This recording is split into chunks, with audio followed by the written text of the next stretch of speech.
Praise lord. ఇది నా వాగ్దానము. యెషయా 60:1. నీకు వెలుగు వచ్చుచున్నది, లెమ్ము, తేజరిల్లుము, యెహోవా మహిమ నీ మీద ఉదయించును. ఎంత గొప్ప వాగ్దానాన్ని దేవుడు మనకి అనుగ్రహిస్తూ ఉన్నారండి. నీకు వెలుగు వచ్చి ఉన్నది, లెమ్ము, తేజరిల్లుము అని దేవుడు ఈ దినమున వాగ్దానము మనకి అనుగ్రహిస్తూ ఉన్నారు. ఆయన మహిమ మన మీద ఉదయించుచున్నది అని దేవుడు సెలవిస్తూ ఉన్నారు. ఆయన మహిమ మన మీద ఉదయించినప్పుడు మన జీవితాలలో, అనేక మంది జీవితాలలో ఆశీర్వాదకరముగా, దీవెనకరముగా మనము ఉంటామని దేవుని యొక్క కృప ఈ దినమున మనకి వాగ్దానము ద్వారా మనకి దేవుడు అనుగ్రహిస్తూ ఉన్నారు. దేవుని యొక్క వాక్యములోని నీవు చూచి ప్రకాశింతువు, నీ గుండె కొట్టుకొంచు ఉప్పొంగును, సముద్ర వ్యాపారము నీ వైపు తిప్పబడును, జన్ముల ఐశ్వర్యము నీ యొద్దకు వచ్చును. అవునండి, మన యొక్క జీవితాలలో ఆయన యొక్క మహిమ, ఆయన యొక్క తేజరిల్లు మనకి అనుగ్రహించినప్పుడు దేవుడు వాటితో కూడా ఇవి కూడా మనకి అనుగ్రహిస్తారంట. అనుగ్రహిస్తారు అంటే ఐశ్వర్యమును అనుగ్రహిస్తారంట. అలాగే మన యొక్క జీవితాలలో ప్రకాశించి మనము దేవుని యందు ఉప్పొంగే వారిగా మనము ఉంటాము అని ఈ దినమున దేవుడు సెలవిస్తూ ఉన్నారు. మన జీవితాలలో కోరుకునేది, మనము ఆశించేది ఇదే. మనకి ఎంతగానో ఆయన కృపని అనుగ్రహించాలి, ఆయన మహిమను మనకి అనుగ్రహించాలి, ఆయన ఐశ్వర్యాన్ని మనకి అనుగ్రహించాలి. ఎల్లప్పుడూ కూడా నేను ఉప్పొంగుచు దేవుణ్ణి స్తుతించాలి అని మనము కోరుకుంటూ ఉంటాం. ఈ దినమున దేవుడు అదే వాగ్దానముతో మనతో మాట్లాడుతూ ఉన్నారు. మన జీవితాలు ఎల్లప్పుడూ కూడా ఆయన మహిమతో నిండుకొని ఆయన యొక్క కృపను మనము అనుభవిస్తాము, తేజరిల్లుతాము అని ఆయన ఈ దినమున మనకి అనుగ్రహిస్తూ ఉన్నారు.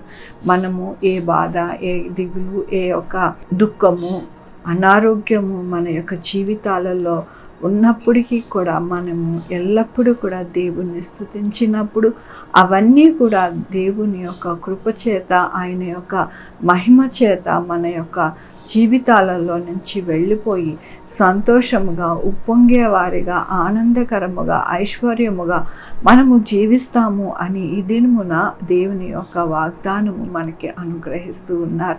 మన జీవితాలు ఎల్లప్పుడూ కూడా వర్ధిల్లుతాయని ఈ దినమున మరొక్కసారి దేవుడు మనకి అనుగ్రహిస్తూ ఉన్నందుకు దేవునికి వందనాలు చెల్లిస్తూ ఉన్నాను. ఈ దినమున పుట్టినరోజు, పెళ్లి రోజు, అనేక శుభదినములు చేసుకుంటున్నారు. అందరికీ కూడా నిండారుగా శుభాకాంక్షలు తెలియజేస్తూ ఉన్నానండి.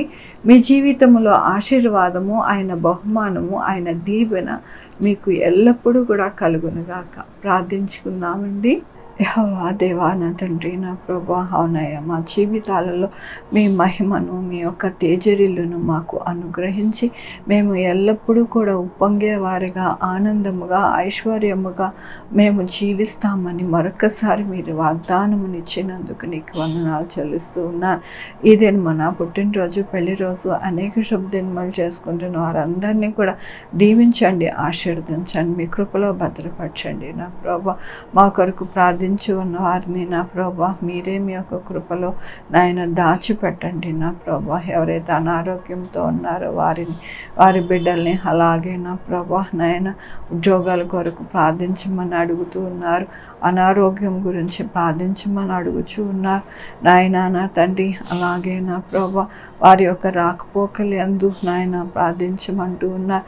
నేను ప్రార్థిస్తూ ఉన్నానయ్యా, సహాయం చేయండి నా ప్రభా నాయన. నా తండ్రి, sugar, BP, thyroid, heart problem, kidney problem, AIDS, cancer, నరాల బలహీనత, పెరాలసిస్, గ్యాస్ట్రిక్ ట్రబుల్, ప్రతి విధమైన అనారోగ్యాన్ని తీసివేసి స్వస్థపరిచే యెహోవా నేనన్నారు నా ప్రభా. ఈ యొక్క సీజన్లో వైరల్ ఫీవర్స్, దగ్గు, జలుబు ఏమీ రాకుండా సహాయం చేయండి ఆయన. బిడ్డలు కాలేజెస్కి, స్కూల్స్కి వెళ్ళి వస్తూ ఉండగా, ఆఫీసులకి నా ప్రభా మీరు తోడై ఉండండి నా ప్రభా.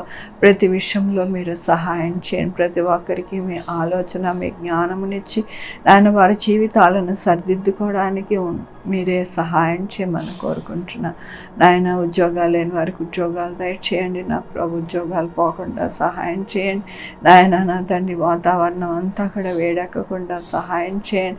భూకంపాలు వరదలు రాకుండా సహాయం చేయండి నా ప్రభు. నాయన కరోనాయే కానీ ఏ డిసీజ్ కూడా రాకుండా సహాయం చేయండి నా ప్రభు. నాయన మీ రక్త కంచి అగ్ని కంచి ప్రతి బిడ్డకి నాయన వేసి నాయన మీరే భద్రపరచమని కోరుకుంటున్నాను. మీ కృపను వేడుకుంటూ ప్రతి బిడ్డను మీ పాదాల దగ్గర పెడుతూ నా ప్రభు నా రక్షణ యేసుక్రీస్తు పరిశుద్ధమైన నామమున అడిగి వేడుకుంటున్నాను తండ్రి. ఆమేన్. తండ్రి కుమార పరిశుద్ధాత్మ సదాకాలము మనందరికీ తోడై ఉండునుగాక. ఆమేన్. God bless you.